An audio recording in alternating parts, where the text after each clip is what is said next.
One of the big questions for the Red Sox coming out of spring training was their starting rotation.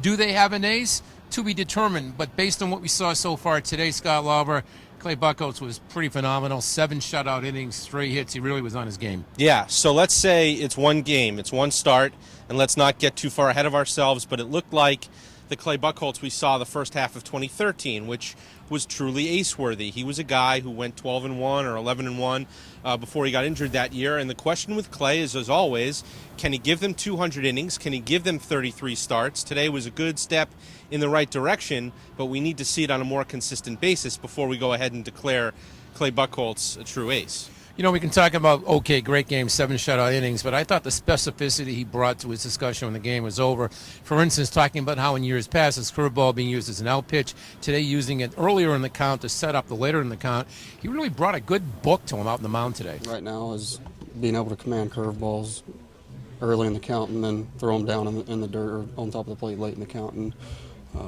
like I said, that's a couple things that I worked on to get better at. We'll put another caveat on this. That Phillies lineup he faced today, not very good.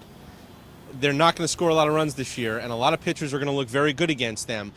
For me, having watched Clay Buchholz now all spring, the real difference in him is not the stuff, because the stuff has always been good. It's the attitude. It's the way he's carried himself. He looks a little bit more like a guy who's a leader of this staff rather than a follower of people like John Lester and Josh Beckett, as he's been throughout his career. He knows now he's the oldest member of this rotation. He's the one who's been here the longest, and he really needs to be a leader of this group, and I think he's carrying himself as such. Found it interesting. We talked about this down in Fort Myers. The veteran guy took the veteran locker, and he talked like an ace. He talked like a veteran. He didn't sit in the background like he's done in years past. He was always the guy behind Josh Beckett. He was the guy behind John Lester. He was even the guy behind Kurt Schilling, to the degree that when he came up in 07, late in the season, Schilling was one of the aces on this staff.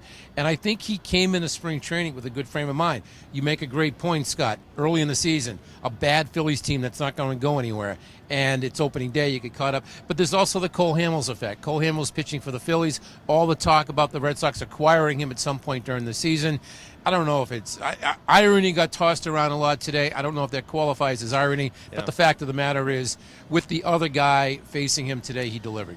You know, I felt really good getting ahead with the curveball. If I missed with it, throwing it again, getting a strike, getting the count back to even, and and then let sinker and only a few cutters today, but yeah, change-up, curveball, sinker were basically what I used and felt really good. All right, so you knew the Red Sox would hit. They hit 5 home runs today. They scored 8 runs. You didn't know if they'd pitch. So far, so good for the starting rotation. Absolutely, and now it's up to Rick Porcello on Wednesday to kind of pick it up and go from there. All right, for the Herald Press Box with Scott Lauber and Bob Grime, I'm Steve Buckley.